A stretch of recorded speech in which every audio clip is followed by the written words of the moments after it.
Hi, my name is Anthony Margetts and I'm the Acting Chief Inspector with the New South Wales Resources Regulator.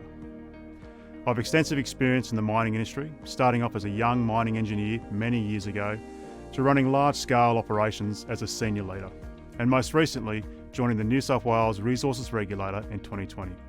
During my time in the industry, I've lost good mates to suicide, which unfortunately is an experience I know many of you share as well.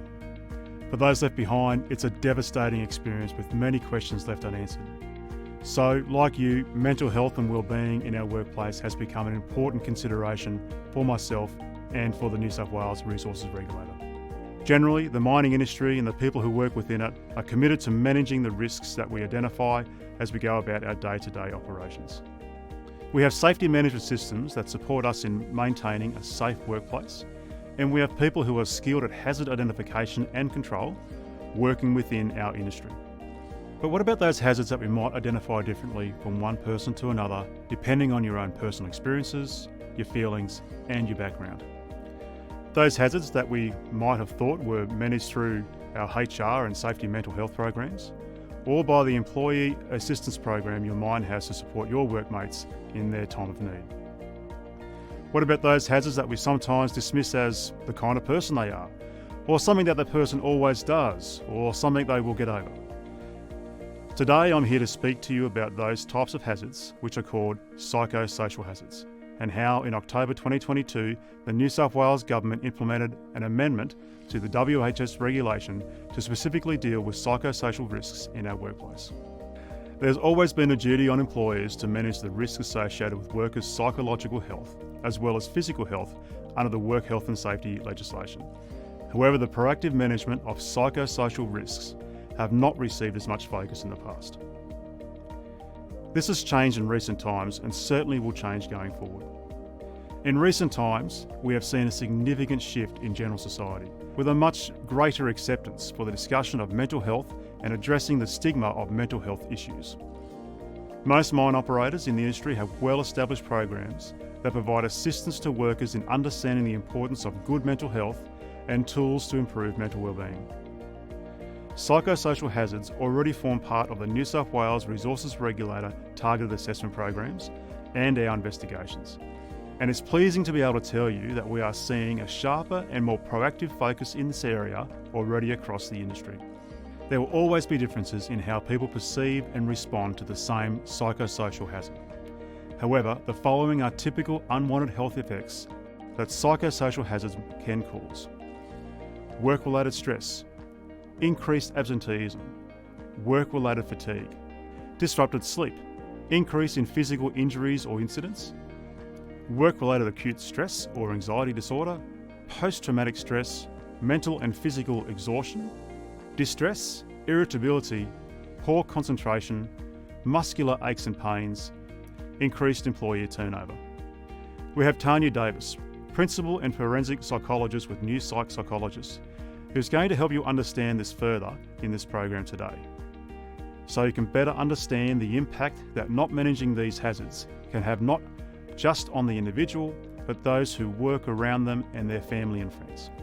Before I talk about what psychosocial hazards are in the workplace, I need to remind all of you of your own duties as a worker under the WHS Act.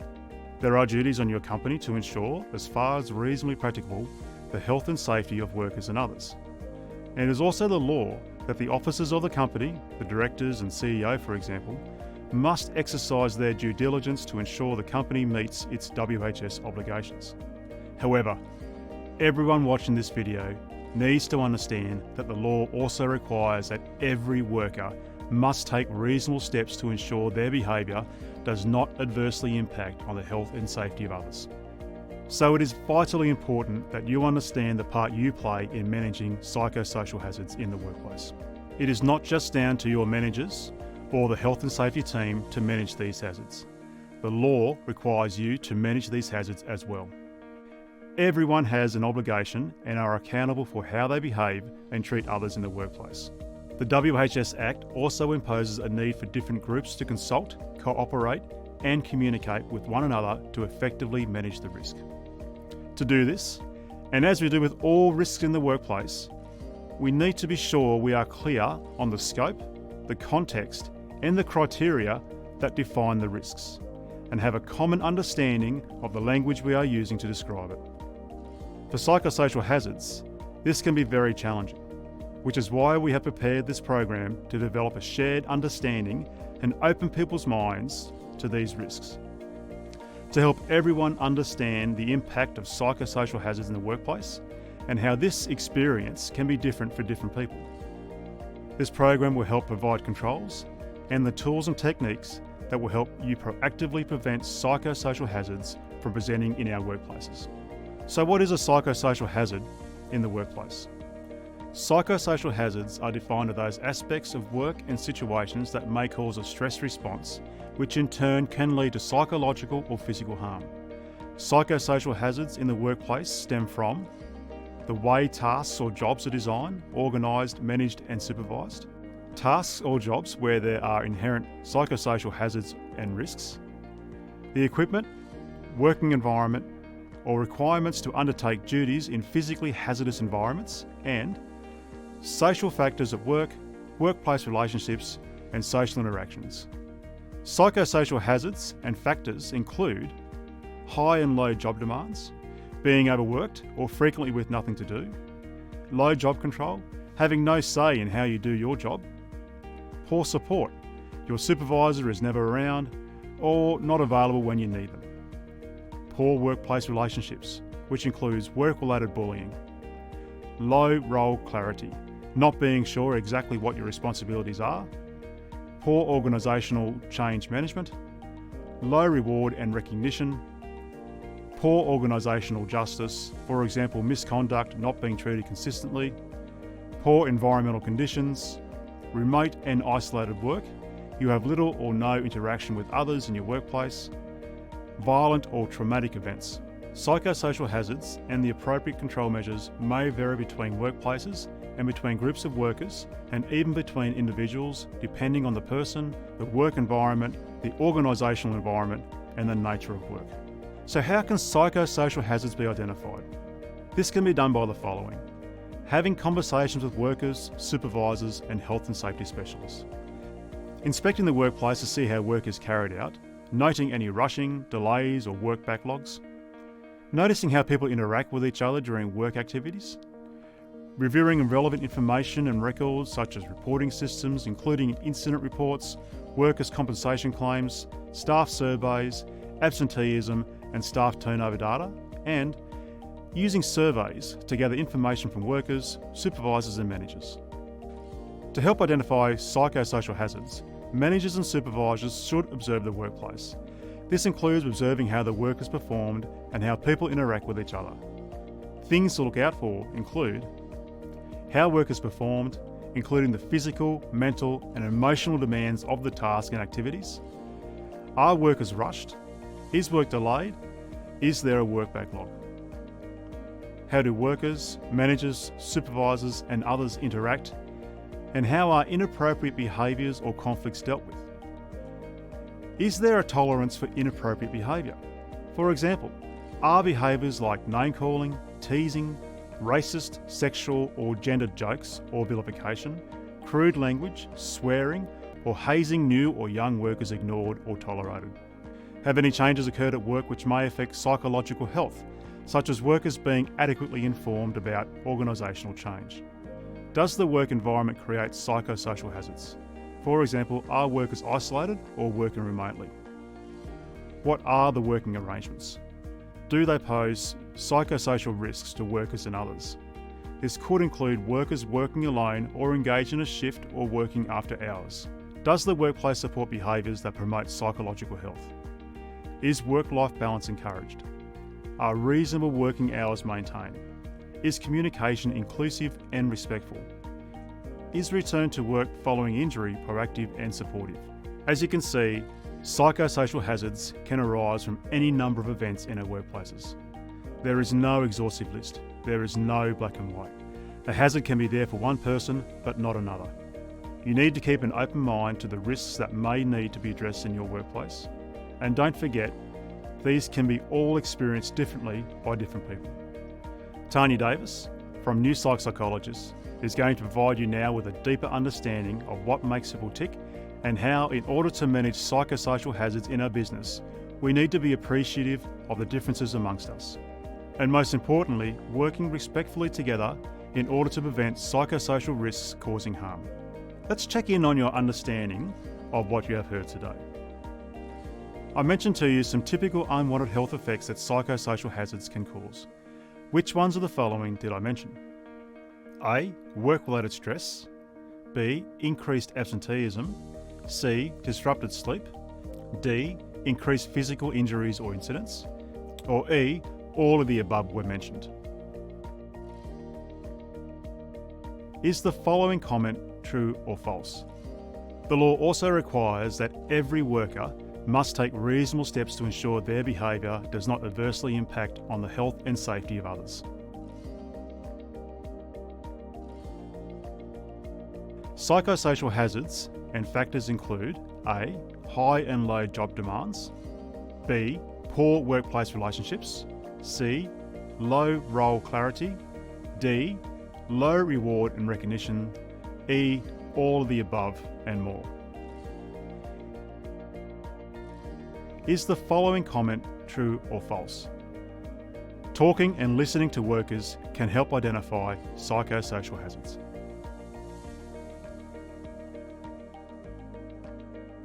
Thank you to the Bloomfield Group for developing Mentally Safe, putting a focus on psychosocial hazards.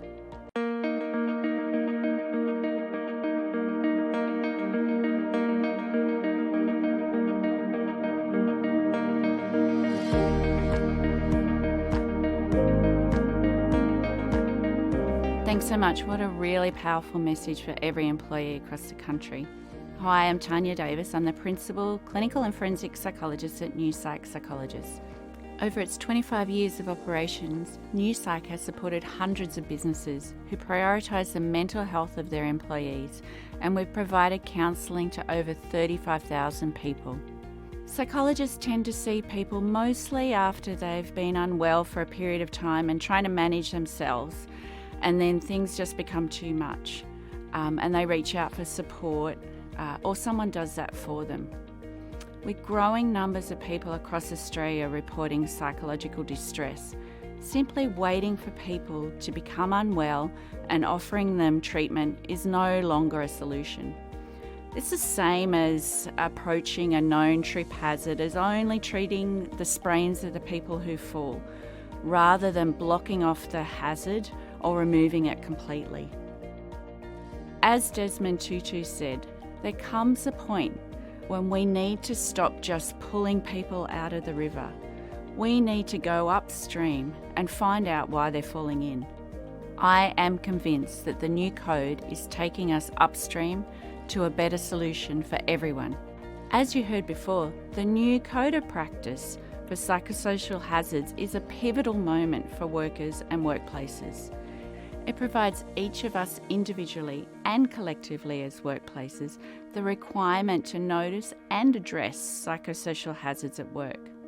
The new code is a moment for the real change for each of us, as struggling with mental health is something that can affect any of us at any time.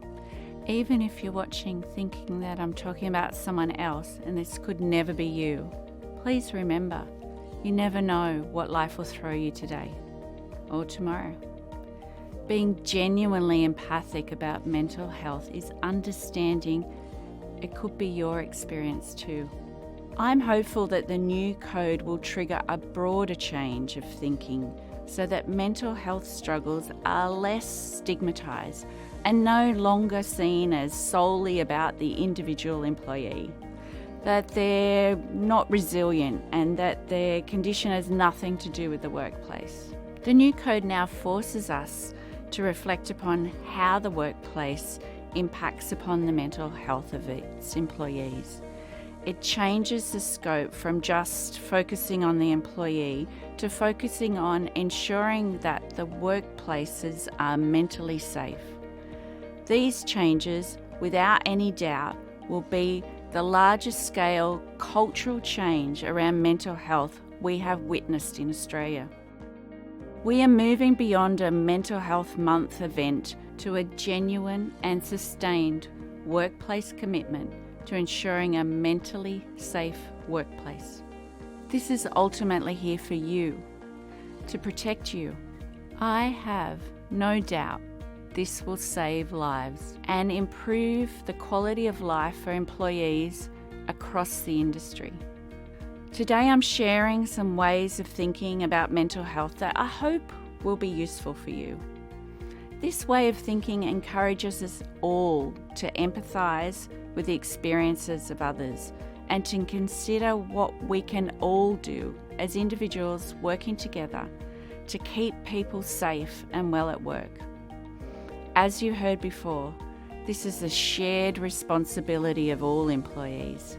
It's also a real opportunity for you to take involvement in decisions about the working environment and about the conditions for you and your co-workers and future employees.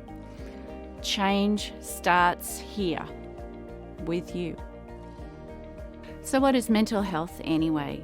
When we think about mental health, we tend to think about emotions or moods, but it's really useful to understand that mental health is also about what we can do. The World Health Organization defines mental health as a state of well-being in which the individual realizes their own abilities, can cope with the normal stresses of life, can work productively and fruitfully, and is able to make a contribution to their community. It's really interesting to consider that the World Health Organization specifically includes work as part of their definition.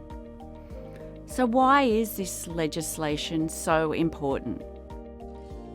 We know mental ill health is common and increasing, with the World Health Organization predicting depression as the leading cause of health burden by 2030.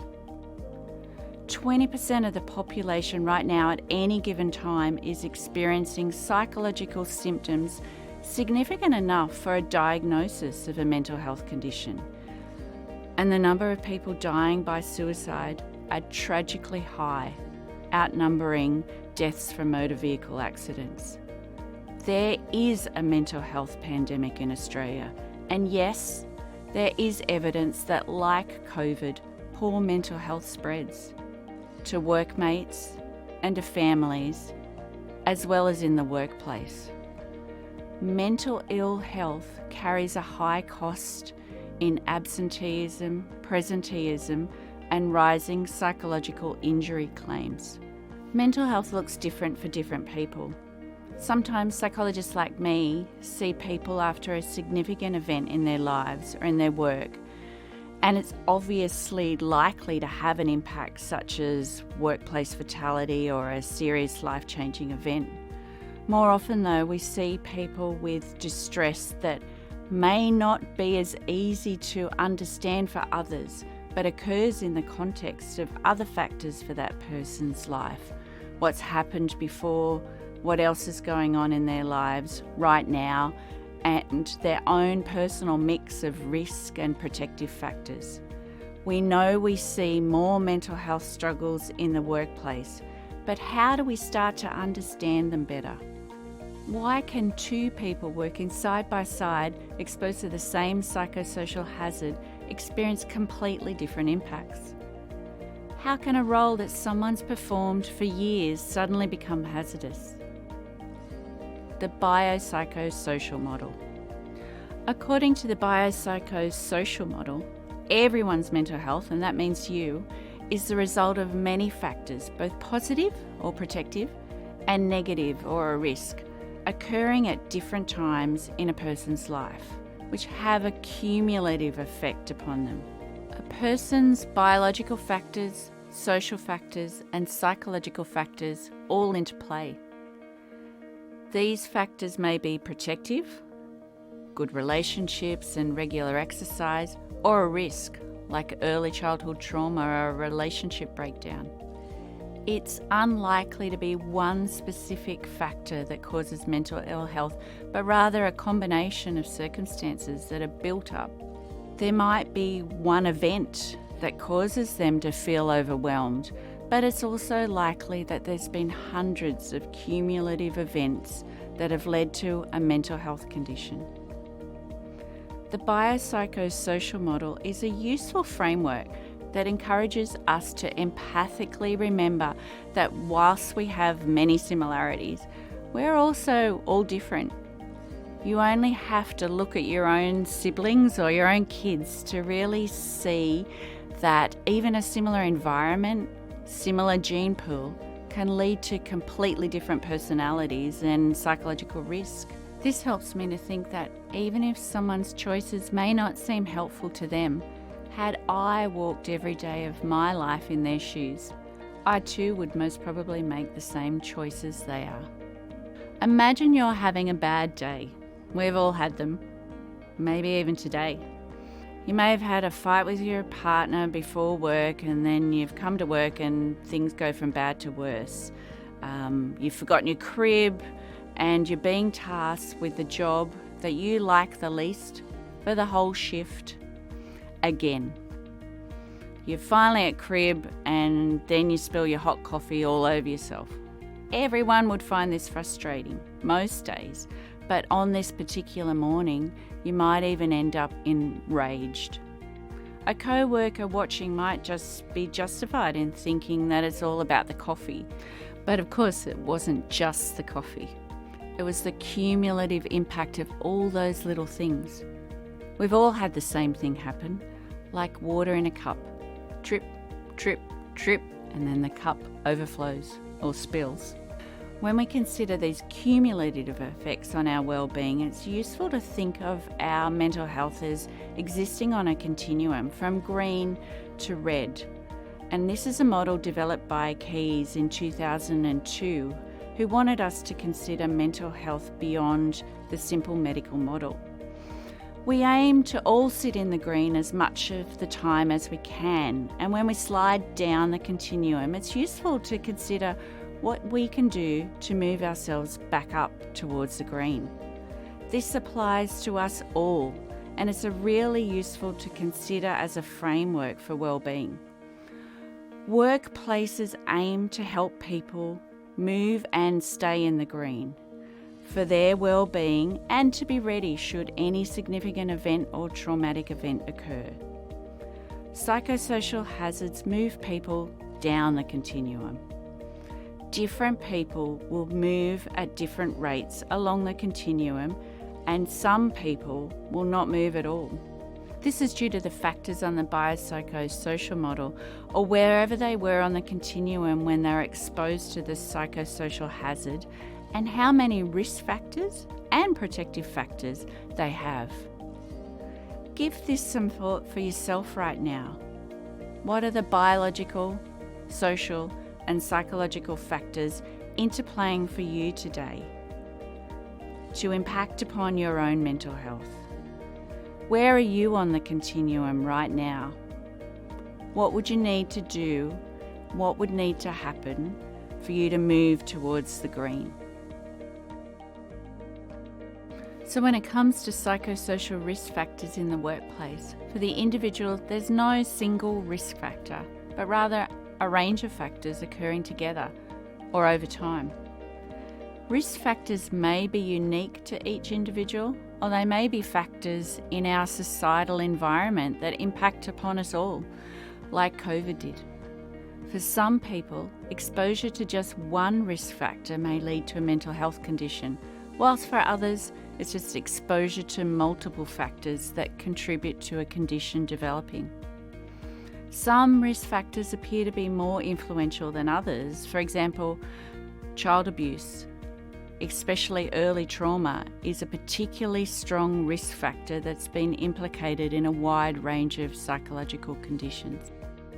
So what keeps us well? Controls. Not all people who are exposed to a risk factor will develop a mental health condition because one or more protective factors may help to counterbalance those risks experienced. There's no way of predicting who will experience difficulties and who won't, and so we need to try and reduce everyone's exposure to risk factors. So where does work fit in? We work for more than the money. Work is important for our mental health, both as a protective factor and a risk factor. It's a protective factor for good mental health as people working have better engagement, purpose, meaning, connection. The research on risk of suicide for young people actually shows that engagement in work and study is a protective factor. Work can equally be a contributor to poor mental health and stress, with challenging work relationships, change, exclusion, and boredom. And these are all mentally tough and occur at work. It's also a reminder to us that work and our capacity to engage in work is an indicator of mental health. It is often at work where someone may notice their mental health decline. It's also often at work when someone might be more susceptible to factors that might impact upon their mental health. We might see this in their performance at work, even when they may not be aware and it may not be obvious to them based upon other parts of their lives. Positive factors add up: exercise, connection, mindfulness, and preventative factors. This is where health and well-being interventions in the workplace can really make a difference. So what are hazards? Psychosocial hazards are anything that can cause stress. If we are stressed at work over a long period of time, get stressed often, or the stress is high, then this can cause harm. Psychological conditions commonly caused by stress include sleep disturbance, anxiety, depression, burnout, PTSD, even suicide. Physical conditions can also manifest from stress. These include weight gain, weight loss, fatigue, headaches, high blood pressure, musculoskeletal disorders, immune deficiencies, gastrointestinal disorders, and cardiovascular disorders. Personality and behaviour change can also occur if someone is unwell. These changes don't just affect the individual, but can also place pressure on those close to the person, such as family, friends, and co-workers. Psychosocial hazards can be a one-off event, such as the trauma of a mine explosion, a sudden death to a colleague, or a workplace violence. Or they may be a series of similar, smaller hazards, like being a young new starter who's being excluded during crib, not consulted on how their traineeship is progressing, or being given regular feedback on their performance. We're very good at identifying physical hazards, such as sparks coming out of an electrical equipment. We identify it, we report it immediately, and it usually gets fixed straight away with controls put in place until it's resolved, and then we identify ways to stop it happening again. However, we're not very good at identifying psychosocial hazards. We aren't very good at reporting them, and we usually aren't too sure on how to fix them or how to prevent them. We see Bob and we can tell that he hasn't been himself for a few days, but we tell ourselves, that's just Bob, he'll be okay, and carry on with our day. If Bob was the electrical equipment sparking up, would it be different? We need to treat psychosocial hazards the same way as we treat physical hazards. These hazards can start off as something small and they may seem trivial at the time, but it can begin to spiral, which may cause both a physical and a psychological illness. These hazards can also cause harm when a person experiences an accumulation of small events. An accumulation of small events in the workplace can lead to a person feeling angry, depressed, anxious, or exhausted. We can now see these hazards interact with everyone's unique fingerprints of mental health based upon their biopsychosocial risks and protective factors, and how these hazards, uncontrolled, move individuals and teams up and down the continuum of mental health. We can see the essential role each of us and also our leaders has, from managing job demands and role clarity, rewarding or seeking reward and recognition, managing conflict, to responding or alerting a leader to bullying and harassment. Most hazards contribute to a psychological condition which, if not addressed, can snowball and mesh with other psychosocial hazards. These conditions have a significant personal cost. The impact leaves balances, incur medical costs, and can even impact opportunity for promotion or professional development. Psychosocial hazards are usually missteps. Just like physical risks, we try not to lay blame on an individual. Psychosocial risks are the same in that it usually is a combination of missteps that people have not taken, which have spiraled into a bigger hazard. We are taught with physical incidents that there are usually a range of smaller things that have led up to an event, and using the Swiss cheese model, a range of holes that eventually lead to a larger event. Psychosocial hazards are really the same, smaller events that, if not addressed, can leave someone feeling lonely, anxious, depressed, physically unwell, and even suicidal. Understanding and managing risk around psychosocial hazards at work is a shared responsibility. It's the obligation of each one of us to respect each other's differences, to strive to enhance our own awareness of potential hazards, and to understand the controls that can be implemented for us all to feel safe at work. To summarise, psychosocial hazards can cause harm, and harm can spread if we don't address them. Psychosocial hazards can interact with each other and to change or create new and even higher risks. Empathy. So, 30 years of clinical practice, together with a body of scientific evidence, has shown me what many of you already know. People are often the same, and at the same time, they're all different.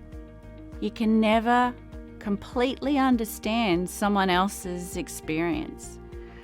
But this is the important part. You don't need to understand someone else's experience to have empathy for them and to treat them with respect.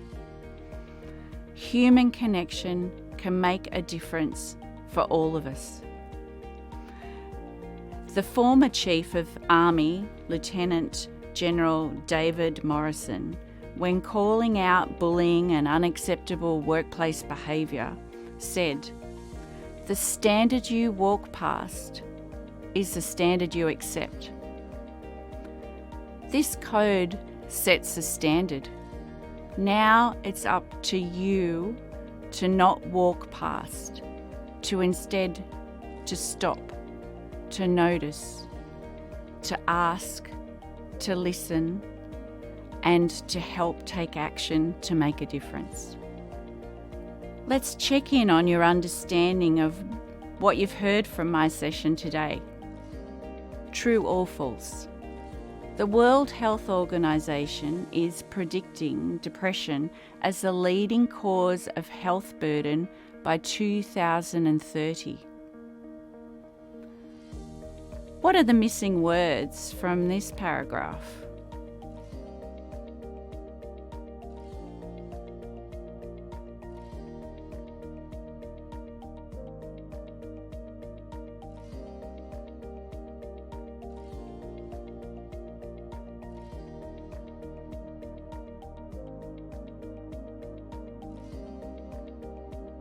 Physical conditions manifest from stress, and these can include A. Weight gain or weight loss, B. Fatigue, C. Headaches, D. musculoskeletal disorders, gastrointestinal disorders, and cardiovascular disorders, or E, all of the above.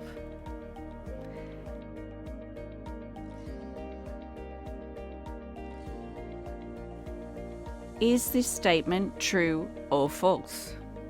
Mental health looks different for different people.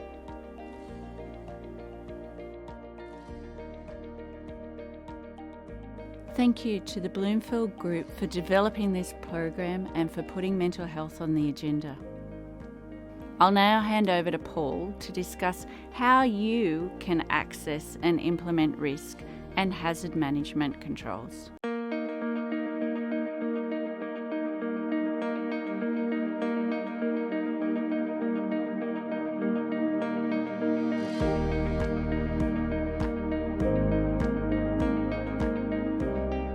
Thanks for your valuable insights, Tanya. My name is Paul Schott and I'm a management consultant across a variety of businesses, specialising in tactics to strengthen communication, teamwork and leadership. I'm also a subcontractor with New Psych. I want to discuss two critical areas with you today. One, how psychosocial hazards can be prevented and managed using the current controls in your business. And two, I would also like to highlight 4 key principles and practices that can help prevent psychosocial hazards from occurring or causing harm. As we've heard from both Anthony and Tanya, the new expectation to proactively address psychosocial hazards in the workplace does bring with it some significant challenges in understanding what are psychosocial hazards and how they can impact people in different ways.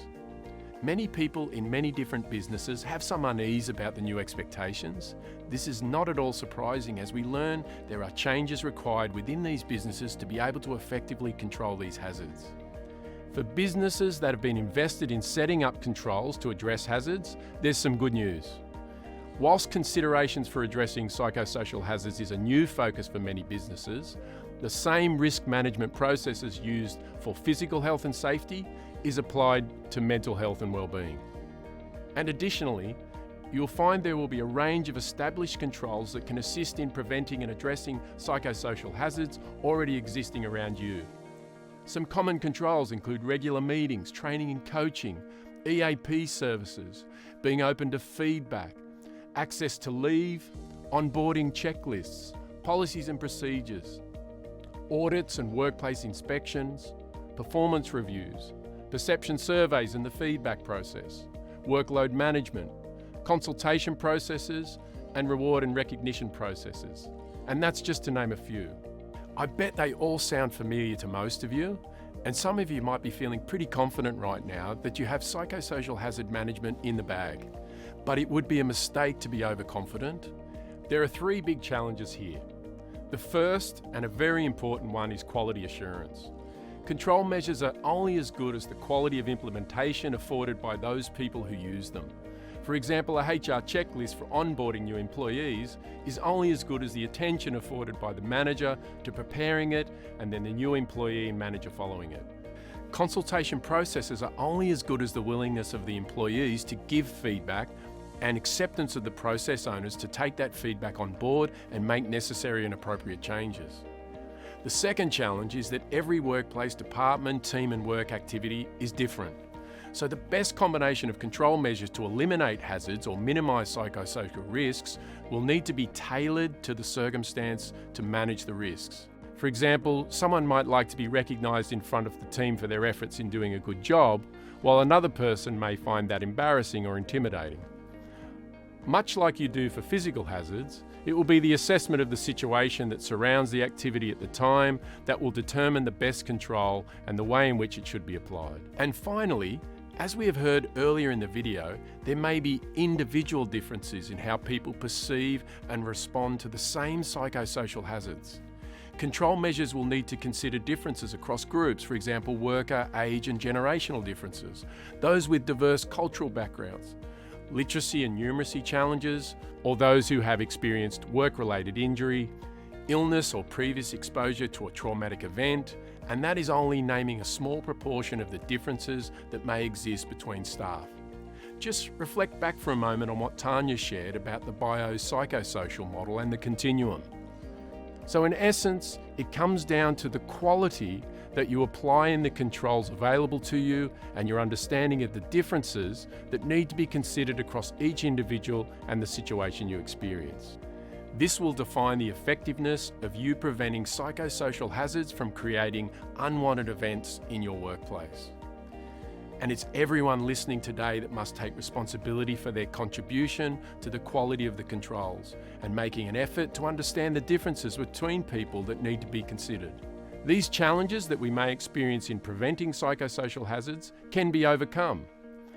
I'm going to share with you 4 key principles and practices that, if applied, can lift your capability to control psychosocial hazards in your work area. These principles and practices are not for leaders alone. They are for every worker who can use them in many different circumstances that have the potential to become a psychosocial risk. The systems and controls you have access to in your business will be strengthened by everyone across the business modelling these practices, which are 1. Self-awareness, 2. Giving and receiving feedback, 3. Positively influencing, and 4. Negotiating differences. I'll tackle each of these briefly and provide insights about how these practices can lift your capacity to control psychosocial hazards. Self-awareness means having insights about your own communication strengths and weaknesses or limitations, and consider how they'll impact on others. To be self-aware involves a preparedness to reflect, as well as a preparedness to listen to someone else's opinion of you. You can create a culture where self-reflection is valued and understood as a key to being in a learning organisation. It's not a natural practice for many people and requires ongoing consideration. There's much to be gained by establishing routines within business practices where self-reflection is encouraged and respected. While I can't offer in this short program to make you an expert in the area, I can offer you 2 quick ways to strengthen self-awareness. 1, use the resources you've been given to understand your personality and communication profiling, whether that be something like DISC or Myers-Briggs or another form of profiling. This will assist you to learn about your own preferences, whilst also learning about how others' preferences are similar or different to yours. Reflect on this individually or in a team. 2, you could ask someone you trust with good communication skills to provide you with feedback about your strengths and weaknesses. Ask them to point out how they see you coming across in various settings. Be careful of being defensive to the feedback and rather consider their vantage point. So, how can self-awareness help to prevent psychosocial hazards in the workplace? You've heard throughout the whole program from Anthony and Tanya and from myself how, in order to manage psychosocial hazards in our business, we're going to have to be appreciative of the differences amongst us and working respectfully together to be able to prevent psychosocial risks causing harm. Having a greater awareness of yourself can help you have a greater appreciation of others, and you can use this when applying to controls available to prevent psychosocial hazards around you. The second key principle and practice I would like to share is giving and receiving feedback, and how this is the hub in the wheel when it comes to effective communication between everybody in your workplace. Many business cultures are not conducive to feedback. To create this culture requires practice in both how to deliver feedback and how to receive feedback well. Again, I'm not going to be able to give you a lesson in the short time frame that can make you an expert in the area, but I can offer 2 quick ways to strengthen giving and receiving feedback. 1, manage the emotion. A main factor causing difficulty with giving feedback to people, particularly critical feedback, is because of the negative emotion that is experienced.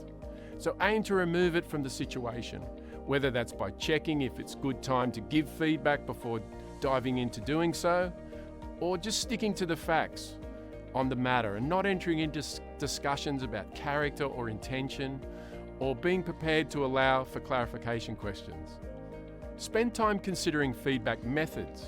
We are often reactive in our communication, so we need to take more time to plan our response. A method can assist you to get the words right and get your point across. Methods in receiving feedback also help you to resist the temptation of becoming defensive and remain open to others' perspectives. Receiving feedback can involve an eagerness to understand the other's perspectives, even if it's different from yours, as well as highlighting points of agreement. Feedback methods help you get the words right when feeling uncomfortable. So, why do I think giving and receiving feedback can help prevent psychosocial hazards in the workplace? It comes back to the fact we have discussed about people being different. We aren't all trained like Tanya and her team of psychologists to be able to understand the differences in people and how that makes them tick. What we can do though is be prepared to give feedback in a situation that's personally impacting us and has the potential to create a psychosocial hazard. Or be prepared to receive feedback if someone around us believes what we're doing is impacting on them. Use the understanding of feedback methods and removing the emotion to have a healthy discussion to resolve the hazards. The third key principle and practice I'd like to share is positively influencing. This is done by each worker considering how they can assist others across the business. A team player is someone who values the needs of others and recognises they have an obligation to partner with them and asking the question, how can I help myself and others to have more good days than bad? We all know what behaviours will strengthen or derail a team, but it requires attention to the above the line side of the ledger or the things that'll strengthen a team. 2 quick ways to strengthen the culture around you in a positive way. And remember, this is a message for everyone, not just managers listening. Remember an important fact about someone and check in with them about this. For example, if they're working on a project you wouldn't normally be attentive to, just take time to check in on the progress of it. If they have a personal milestone coming up, like a family reunion, a kid's event or birthday, just make mention, show interest in them. Secondly, ask the team to consider the question, how do we maintain a lighthearted atmosphere at work? We may have different opinions about this, so ensure the ideas are checked by each staff member to ensure we're inclusive of all members. But set up daily practices that promote positive gestures amongst the team to strengthen morale. So, how will being positive help to prevent psychosocial hazards in the workplace? Positively influencing can help us to build trust within our teams and for people to feel included. If people feel included, they'll be their authentic self, and we'll have people feeling more comfortable to share their differences and how they're feeling in the workplace. That opens up the opportunity for us to prevent psychosocial hazards from occurring. My final key principle and practice that I want to share is negotiating differences and how this requires an ability to resist the tendency to be defensive in conflict. Conflicts are an inevitable part of running any organisation, and in fact, effectively resolving conflicts within your business can actually build a strong and diverse team that will keep fresh ideas and creativity flowing. That being said, too much conflict isn't desirable either. To achieve the delicate balance, you need to have the skills to intervene when a healthy debate goes awry. So 2 quick suggestions to strengthen your negotiation skills. Firstly, if a challenging topic comes up, consider ways you might explore their perspectives before you shut it down. You may not agree with their opinion, but sometimes you might want to give the person time to explore their issues before you jump in. This sends a message, everyone's opinion's valued, even though we may disagree. Secondly, if you're listening to below the line comments about another team member, say gossip, let the person know either 1, you don't share their view, or 2, you don't feel comfortable with put-downs of the other team. Providing a reference point to the other person can change their gossip agenda. So how do I think negotiating differences might help prevent psychosocial hazards in your workplace? You are getting it now. People are different, and it's likely that you'll find yourself in a situation that will require you to negotiate a difference of opinion. If we have the courage to do this, and we do this respectfully, we can avoid the unwanted consequences occurring due to the ignorance or avoidance of psychosocial hazards in the workplace. You've had a lot to take in from today's video, so I would like to help by sharing 2 key messages for you to consider for next steps. Firstly, your business has in place many controls that can help prevent psychosocial hazards in the workplace, and they've existed in your business for a very long time. But it will be the quality of how you apply these controls that will make the difference. My second message is that you'll need to understand and appreciate the differences that exist within individuals and within situations, and ideally applying the 4 principles and practices of self-reflection, giving and receiving feedback, positively influencing, and negotiating differences to help you prevent psychosocial hazards in the workplace. Finally, I would like to finish with stating, Each person's role is important. Please don't underestimate the difference one person can make, and that person may very well be you. Remember, there's a good reason for all the effort. We'll be creating safer, more respectful, and healthier workplaces for all of us. Which of the following is not a control for psychosocial hazards that I discussed today?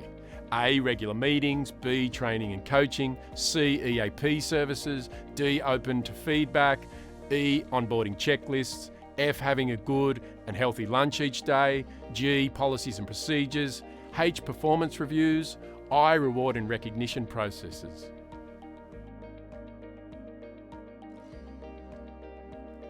Name for me the 4 principles and practices that I suggested to help you through managing psychosocial hazards around your workplace.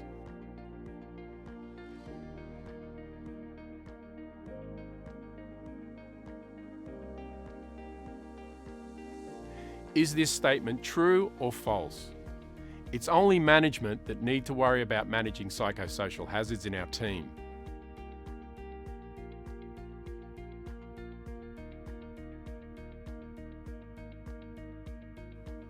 What are the missing words in this paragraph?